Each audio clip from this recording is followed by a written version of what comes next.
వీళ్ళు ఏదైతే తీర్పు విషయంలో చూసుకున్నట్లయితే స్పీకర్ ఇచ్చినటువంటి తీర్పులో మొత్తానికి ఏకవాక్యంలో అర్హత పిటిషన్ను కొట్టేస్తున్నట్టు తీర్పు ఇచ్చారు. దీని గురించి మీరేమంటారు? వాళ్ళ ప్రధానంగా స్పీకర్కి సంబంధించిన ఏదైతే తీర్పు ఉందో ఇది ప్రజాస్వామ్యాన్ని కూల్చేసే విధంగా ఉంది, ప్రజాస్వామ్యాన్ని అపహాస్యం చేసే విధంగా ఉందని చెప్పేసి కూడా బీఆర్ఎస్ పార్టీ మండిపడుతుంది.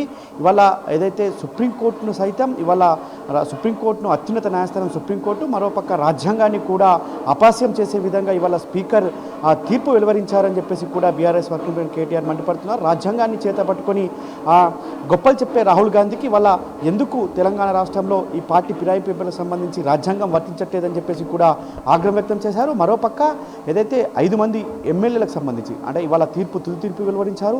ఇందులో పిటిషన్ను డిస్మిస్ చేస్తున్నట్లు కూడా ఏకవాక్యంగా చెప్పారు తప్ప ఎక్కడ కూడా వారు క్రాస్ ఎగ్జామినేషన్ చాలా దాదాపు నెలల తరబడి దీనిపై కసరత్తు కొనసాగింది. అటు హైకోర్టులో వాదనలు కొనసాగాయి, సుప్రీంకోర్టులో వాదనలు కొనసాగాయి, ఇటు స్పీకర్ కార్యాలయంలో కూడా వాదనలు కొనసాగాయి. కానీ ఇవాళ 3:30కు తీర్పు వెలువరిస్తాం, దీన్ని ఆన్లైన్లో పెడతామని చెప్పారు. ఇటు ఇరువురికి సంబంధించిన పిటిషనర్లను కావచ్చు, అభ్యర్థులు ఉన్నారు, అంటే ఫిరాయింపు ఎమ్మెల్యేలు ఉన్నారు, వాటిని కూడా పిలుచుకొని తీర్పిస్తామని చెప్పారు. కానీ చివరికి కేవలం ఏకవాక్యంగా పిటిషన్ డిస్మిస్ చేస్తామని చెప్పడంలో అంతర్యం ఏంటనేది ఇవాళ $1 మిలియన్ ప్రశ్న. ఇది ఖచ్చితంగా రాజ్యాంగానికి వ్యతిరేకంగా ఉంది. క్రాస్ ఎగ్జామినేషన్ చేసినప్పుడు అనేక అంశాలను ప్రస్తావనకు వస్తాయి. అవి ఎందుకు ఈ ఆర్డర్ కాపీలో ప్రస్తావించలేదు, ఎందుకు ఆర్డర్ కాపీ ఇవాళ పిటిషనర్లకు ఇవ్వలేదు అనేది ఒక పెద్ద $1 మిలియన్ ప్రశ్నగా మిగిలిపోతుంది. ఎందుకు ఈ విధంగా చేసింది అంటే ఫర్దర్గా ఒకవేళ పార్టీ ఫిరాయింపు సంబంధించిన ఎమ్మెల్యేలకు సంబంధించి క్రాస్ ఎగ్జామినేషన్ చేసినప్పుడు ఇరువురు వాదనలు ఉన్న స్పీకరు ఈ వాదనలకు సంబంధించి ఆర్డర్ కాపీ ఎందుకు మెన్షన్ చేయలేకపోయారు అనేది వాళ్ళ బీఆర్ఎస్ పార్టీ ప్రధానంగా ఆరోపిస్తుంది. ఒకవేళ ఆర్డర్ కాపీ ఇస్తే ఆ ఆర్డర్లో ఇరువురు అంటే ఇటు పిటిషనర్లకు కావచ్చు, అటు ఫిరాయించిన ఎమ్మెల్యేలకు సంబంధించిన వారి వాదనలు ఉంటాయి. ఆ వాదనలతో ఇవాళ మళ్ళీ సుప్రీంకోర్టుకో లేదంటే హైకోర్టుకో వెళ్తే మళ్ళీ స్పీకర్ పైన అసహనం వ్యక్తం చేయడం కావచ్చు, లేదంటే వారిని డిస్క్వాలిఫై చేసే అవకాశం ఉన్న నేపథ్యంలోనే ఈ విధంగా చేశారనేది మాత్రం ఇవాళ చర్చ జరుగుతుంది. అయితే ప్రధానంగా ఈ 10 మంది ఎమ్మెల్యేలకు సంబంధించి మొదటగా స్పీకర్కు నోటీసులు ఇచ్చారు, స్పీకర్ను పిటిషన్ ఇచ్చారు. పిటిషన్ ఇచ్చినప్పటికీ కూడా వాళ్ళు చర్యలు తీసుకోకపోవడంతో హైకోర్టును ఆశ్రయించారు. హైకోర్టులో కూడా పార్టీకి బీఆర్ఎస్ పార్టీకి అనుకూలంగా రాకపోవడంతో సుప్రీంకోర్టును ఆశ్రయించారు. సుప్రీంకోర్టులో వాదోపవాదం తర్వాత సిజేఐ ధర్మాసనం కొన్ని సీరియస్ కామెంట్స్ చేసింది. సీరియస్ కామెంట్స్లో భాగంగా ఎన్ని రోజులు గడువు తీసుకుంటారు, గడువు అంటే నెల, 2 నెలలు, 10 రోజులు, 20 రోజులు ఉంటుంది అని చెప్పేసి కూడా అనేక సందర్భాల్లో స్పీకర్ కార్యాలయాన్ని అసహనం వ్యక్తం చేస్తూ సిజేఐ ధర్మాసనం తీర్పిచ్చింది. కానీ స్పీకర్ అదేం పట్టినట్టు దాన్ని ప్రొలాంగ్ చేసిన నేపథ్యంలో మళ్ళీ బీఆర్ఎస్ పార్టీ కోర్టు దిక్కన కింద మళ్ళీ సుప్రీంకోర్టును ఆశ్రయించింది. సుప్రీంకోర్టు ఈసారి డెడ్లైన్ పెడుతున్నాం, మీరు కాదు మేమే టైం ఇస్తున్నాం, మీరు 3 నెలల లోపు నిర్ణయం తీసుకోవాలి, నిర్ణయం తీసుకొని సుప్రీంకోర్టుకు మీరు ఏం తీసుకున్నారో చెప్పాలి అని చెప్పేసి కూడా సుప్రీంకోర్టు అత్యున్నత ధర్మాసనం చెప్పింది. ఈ నేపథ్యంలోనే స్పీకర్ పైన కొన్ని ఘాటు వ్యాఖ్యలు కూడా చేసింది సుప్రీంకోర్టు ధర్మాసనం. మీరు జనవరి 1 వేడుకలు ఎక్కడ జరుపుకుంటారో డిసైడ్ చేసుకోవాలని చెప్పింది. ఈ నేపథ్యంలో స్పీకర్ ఇవాళ హడావిడిగా నిర్ణయం తీసుకొని రేపటితో గడువు ముగుస్తుందని తెలిసి ఇవాళ 5గురికి సంబంధించిన తుది తీర్పు వెలువరించారు. 5గురు తుది తీర్పు కూడా వారికి అనుకూలంగా కాంగ్రెస్ పార్టీకి సంబంధించిన నాయకులు మొదటి నుంచి చెప్పినట్లే ఇవాళ తీర్పు వెలువరించినట్లు మనకు ప్రధానంగా అర్థమవుతుంది. న్యాయ నిపుణులు కూడా అదే చెప్తున్నారు. ఖచ్చితంగా ఇది కాంగ్రెస్ పార్టీ స్క్రిప్ట్, ఇది గాంధీ భవన్ నుంచి వచ్చిన స్క్రిప్టు, లేదంటే జూబ్లీస్ ప్యాలెస్ నుంచి వచ్చిన స్క్రిప్ట్ అని చెప్పేసి కూడా బీఆర్ఎస్ పార్టీ ప్రధానంగా ఆరోపణలు చేస్తుంది. గతంలో కూడా ముఖ్యమంత్రి కావచ్చు, పిసిసి అధ్యక్షుడు కావచ్చు, పార్టీ ఫిరాయింపుకి సంబంధించిన ఎమ్మెల్యేలు కూడా ఏమవుతుంది చూద్దాంలే అని చెప్పిన మాటలు కూడా ఇవాళ మరొకసారి గుర్తు చేసుకోవాల్సిన అవసరం ఉంది. వీరంతా కూడా పార్టీ ఫిరాయించారు, పార్టీ ఫిరాయించినట్లు ఆధారాలతో సహా అన్ని BRS party working president KTR సుప్రీంకోర్టుకు అఫిడవిట్ రూపంలో ఇచ్చారు. ఇక్కడ పిటిషనర్లు ఎవరైతే ఉన్నారో సంజయ్ కావచ్చు, వివేకానంద కావచ్చు, జగదీష్ రెడ్డి కావచ్చు, చింత ప్రభాకర్ కావచ్చు, ఏదైతే మన పల్లరాజేశ్వర్, వీరంతా కూడా స్పీకర్ కూడా ఆధారాలతో సహా అన్నీ కూడా ఇచ్చినప్పటికీ ఎందుకు ఈ విధంగా రాజ్యాంగాన్ని అపహాస్యం చేసే విధంగా నిర్ణయం తీసుకున్నారు స్పీకర్ అనేది ఇవాళ చర్చించాల్సిన అవసరం ఉంది. ఖచ్చితంగా రాజ్యాంగ నిపుణులు కావచ్చు, ఇలా న్యాయ నిపుణులంతా కూడా చెప్తున్నారు స్పీకర్ ఒకవేళ ఈ నిర్ణయం తీసుకుంటే సుప్రీంకోర్టు కావచ్చు, రేపు పొద్దున మళ్ళీ హైకోర్టుకు వెళ్లాల్సిన అవసరం ఉంటుంది. బీఆర్ఎస్ పార్టీ హైకోర్టుకు వెళ్తే ఖచ్చితంగా వారిపైన అనర్హత వేటు పడుతుంది, లేదంటే అక్కడి నుంచి సుప్రీంకోర్టు కూడా వెళ్లాల్సింది. సుప్రీంకోర్టులో డిఫెక్షన్లా కఠినంగా ఉంది, డిఫెక్షన్లా ఖచ్చితంగా అమలు చేసి తీరాల్సిన అవసరం ఉంది. వారంతా కూడా కాంగ్రెస్ పార్టీ వేదికలు పంచుకున్నారు, కాంగ్రెస్ పార్టీ కండువా కప్పుకున్నారు, కాంగ్రెస్ పార్టీలో చేరినట్టు అనేక వేదికల్లో చెప్పారు. కాంగ్రెస్ పార్టీకి సంబంధించిన జైన్ కూడా మేము నియోజకవర్గ అభివృద్ధి కోసమే కాంగ్రెస్ పార్టీలో చేరామని చెప్పేసి కూడా అనేక వార్తలు రాయించుకున్న విషయాన్ని కూడా ఈ సందర్భంగా బీఆర్ఎస్ పార్టీ ఇప్పటికే చెప్పిన నేపథ్యంలో ఖచ్చితంగా ఇవన్నీ మళ్ళీ సబ్మిట్ చేస్తే వారిపైన అనర్హత వేటు ఖచ్చితంగా పడుతుంది. వారు ఖచ్చితంగా పార్టీ ఫిరాయింపుల చట్టం వర్తిస్తుంది వారికి. ఇవాళ కాంగ్రెస్ పార్టీ తీసుకొచ్చిన ఏదైతే ఫిరాయింపుల చట్టాన్ని కాంగ్రెస్ పార్టీ ఇవాళ చంపేసింది అంటూ కూడా మాజీ ఎంపీ వినోద్ కుమార్ చెప్పిన పరిస్థితి. వాళ్ళ ఆనాడు సోనియా గాంధీ భర్త అయిన రాజీవ్ గాంధీ ఆనాడు ఫిరాయింపు ఎమ్మెల్యే చట్టానికి సంబంధించి చట్టం చేశారు. ఆ చట్టాన్ని అపహాస్యం చేసే విధంగా ఇవాళ అదే కాంగ్రెస్ పార్టీ వివరించింది.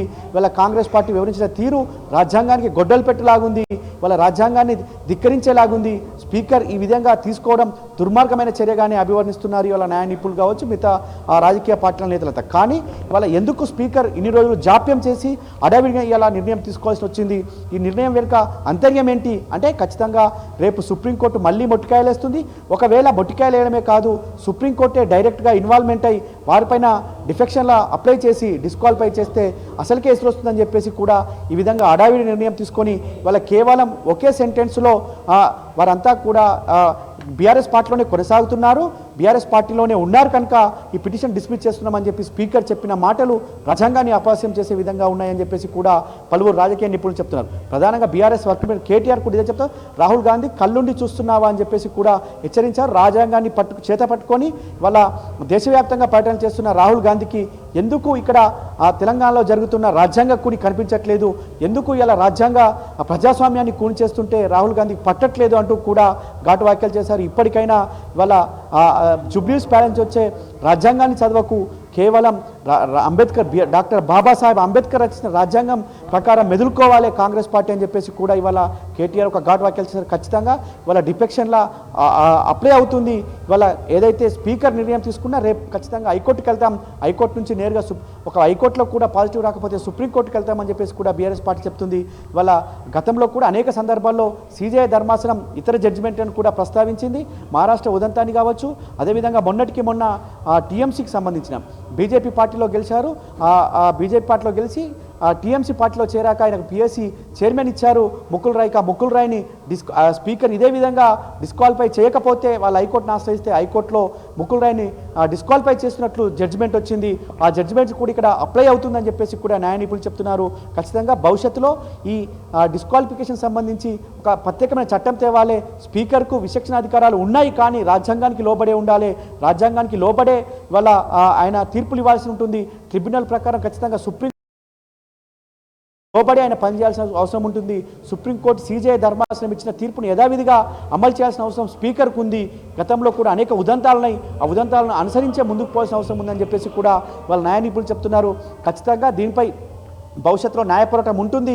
వారిని డిస్క్వాలిఫై చేసే వరకు కూడా బీఆర్ఎస్ పార్టీ పోరాటం చేస్తుందని చెప్పేసి కూడా బీఆర్ఎస్ పార్టీ వర్గాలు చెప్తున్నాయి. ఖచ్చితంగా అనేక సందర్భాల్లో కూడా ఇవాళ ఈ సుప్రీంకోర్టు ధర్మాసనం ఫిరాయింపు ఎమ్మెల్యే చట్టానికి సంబంధించి కావచ్చు, దీనిపై అనేక వాదోపవాదాలు జరిగిన సందర్భంలో ఈ ఫిరాయింపుల చట్టాన్ని కఠినం చేయాలి, దీన్ని ఒక 10th షెడ్యూల్లో చేర్చి వారి ఫిరాయింపు ఎమ్మెల్యేకి సంబంధించి కఠినంగా వివరించాలని చెప్పింది. అంతేకాకుండా స్పీకర్ ఒక ట్రిబ్యునల్ మాత్రమే, స్పీకర్కు ఎలాంటి రాజ్యాంగాన్ని కూని చేసే ఆస్కారం లేదని చెప్పేసి కూడా గతంలో సుప్రీంకోర్టు ధర్మాసనం చెప్పింది. కనుక ఖచ్చితంగా సుప్రీంకోర్టులో డిస్క్వాలిఫైకి సంబంధించి 10 మంది ఎమ్మెల్యేలు ఎవరైతే పార్టీ మారారో వారికి డిస్క్వాలిఫై అవుతారని చెప్పేసి కూడా ఇవాళ బీఆర్ఎస్ పార్టీ చెప్తుంది. అంతేకాకుండా ఇవాళ ప్రధానంగా 5 ఎమ్మెల్యేలకు సంబంధించి కావచ్చు, రేపు 3 ఎమ్మెల్యేలకు సంబంధించి ఇది ముందుగానే ఊహించింది.